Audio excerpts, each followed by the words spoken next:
en nuestra super sección No nos pisemos la capa, vamos a hablar de un tema súper interesante y esta sección tendrá como objetivo que una vez al mes vamos a hablar de un tema. En este caso es el CAE, ¿ya?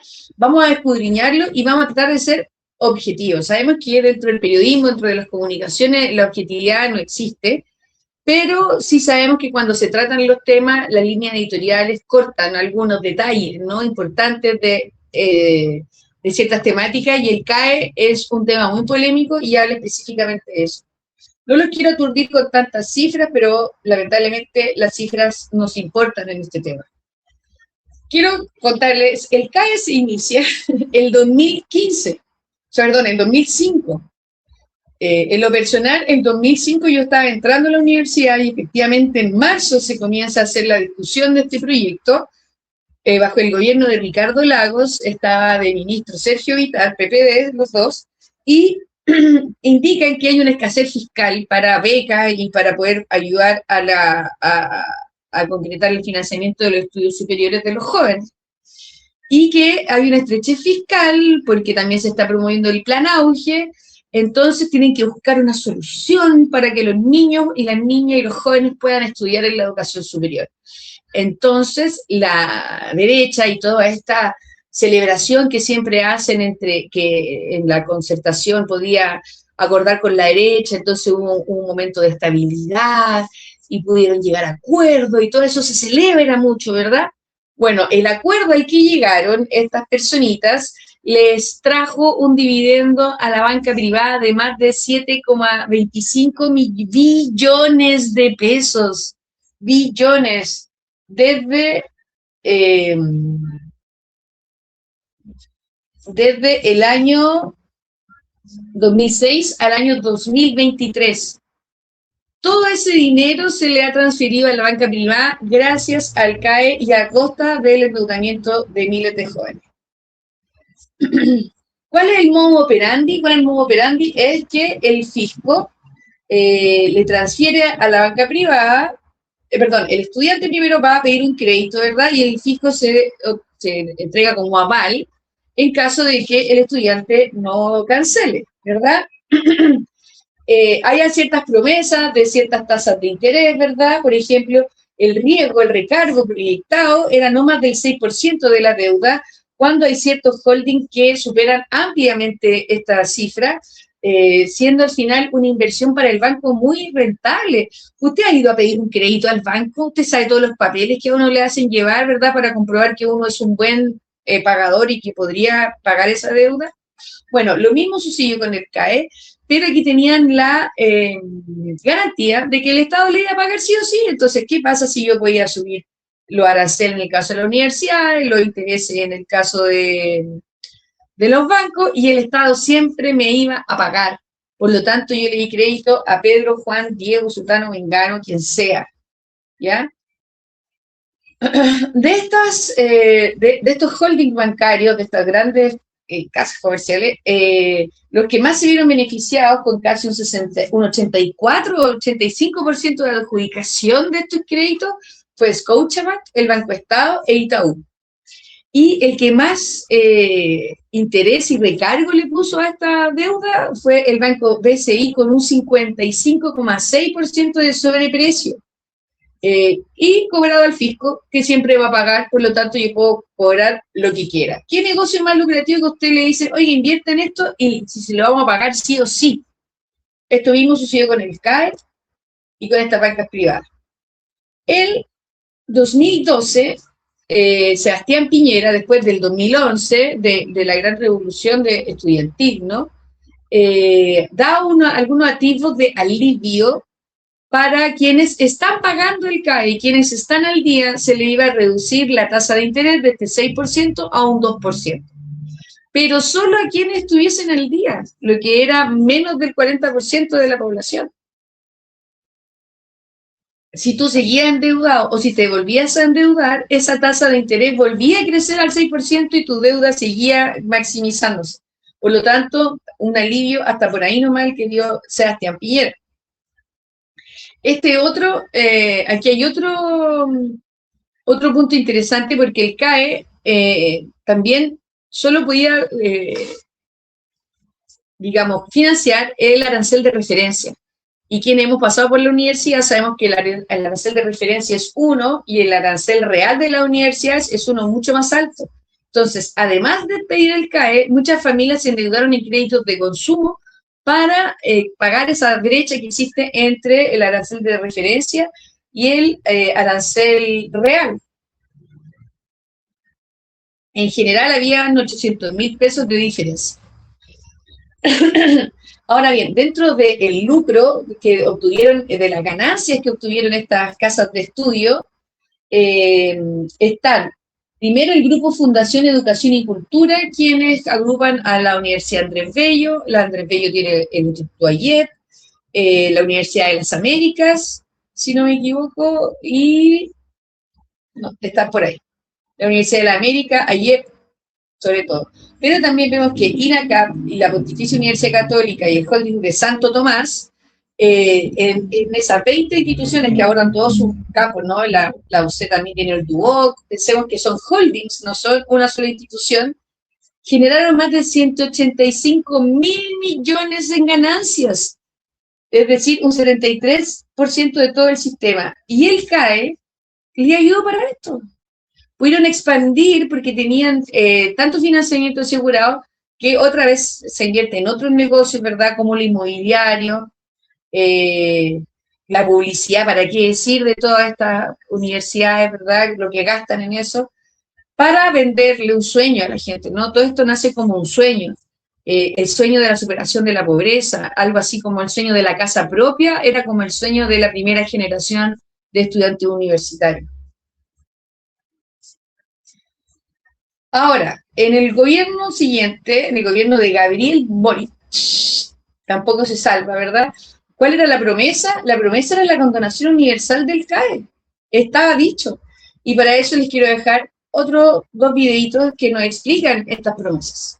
Reactivar la economía con las pymes, asegurando acceso a financiamiento y créditos garantizados. Boric, el otro. Fortalecer el Ministerio de la Mujer y crear una ley integral contra la violencia de género. Boric, el otro. Condonar el CAE, que afecta a más de 1 millón de estudiantes. Boric, el otro.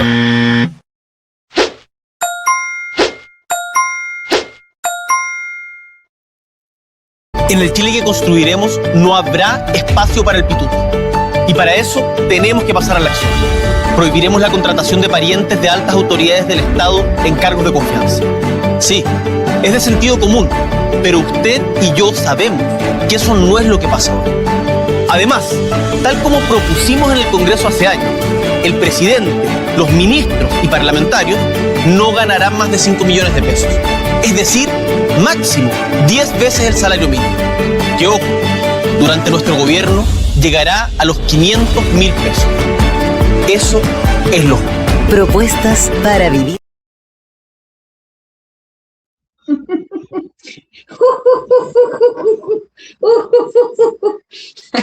Perdón, pero es que les dejé ese cachito de más porque ahí no hablaba del CAE, pero nunca se bajó el sueldo, presidente.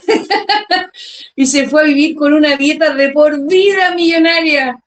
Así que no nos pisemos la cama tampoco. Y la otra promesa está aquí claramente reflejada. Estoy con Gabriel porque va a condonar el CAE y las deudas estudiantiles. Porque uno estudia para salir adelante, no para quedarse atrapado en deudas.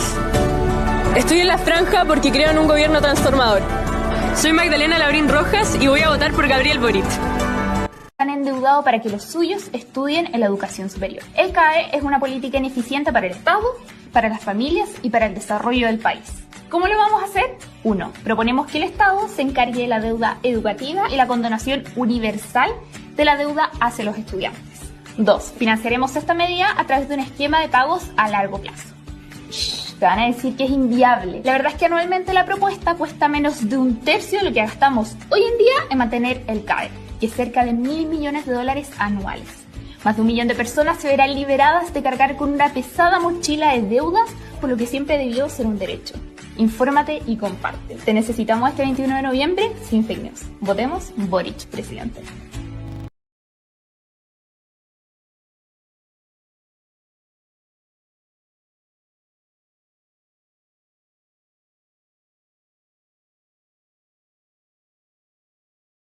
¿Qué tal? ¿Qué tal las promesas? ¿Qué les parecen? Da un poco, a mí al menos, no sé ustedes, pero a mí me da un poco de rabia, la verdad, porque muchas personas dejaron de pagar el CAE pensando en que de verdad se iba a condonar.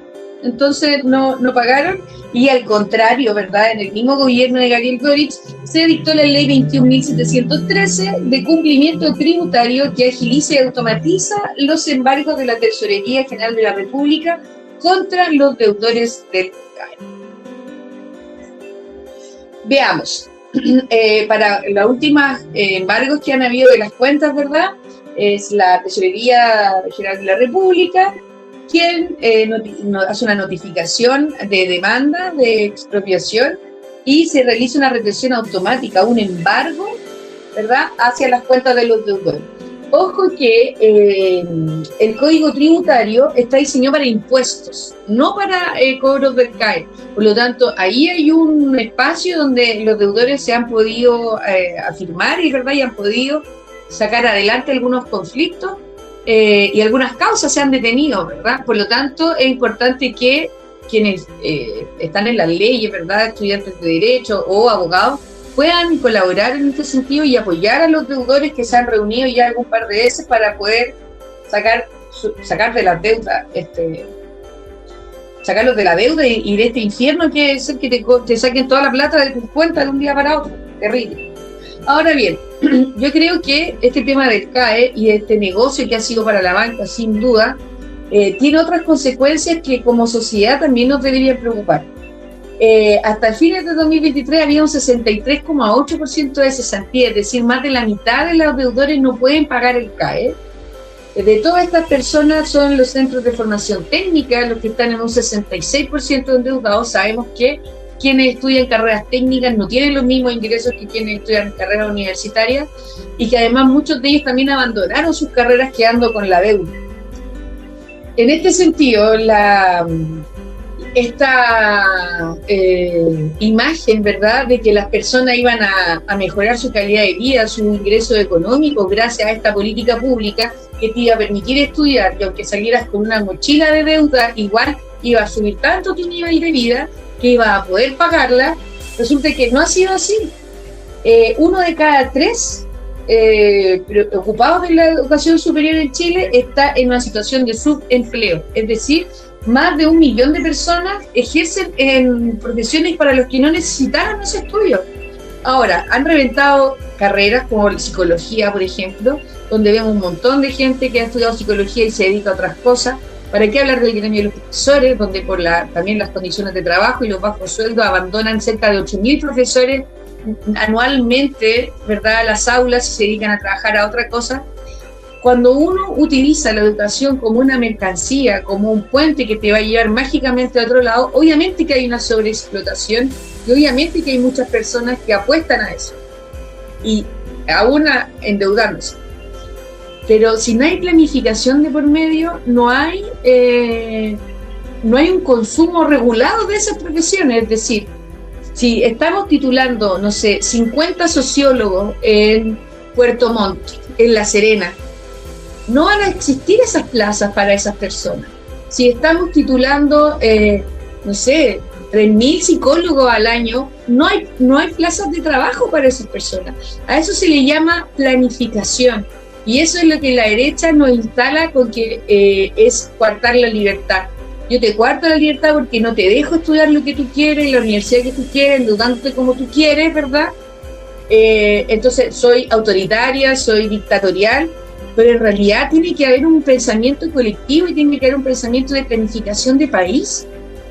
Hay países en los que son más regulados y tienen ciertas plazas y ciertos cupos para las carreras según también cómo vaya la tasa de reemplazo, porque si no, va a colapsar. Ya está colapsando con la deuda y con la frustración. Hay un montón de familias que ven frustradas sus oportunidades, frustrados sus sueños de poder llegar más allá, porque claramente este sueño que se les vendió de la educación superior y era un agente de movilidad social, no lo está haciendo. Lo dicen las cifras, lo dice el desempleo, ¿verdad? ¿Y para qué? ¿Para qué se hizo todo esto y para qué otra vez los ciudadanos fueron los perjudicados?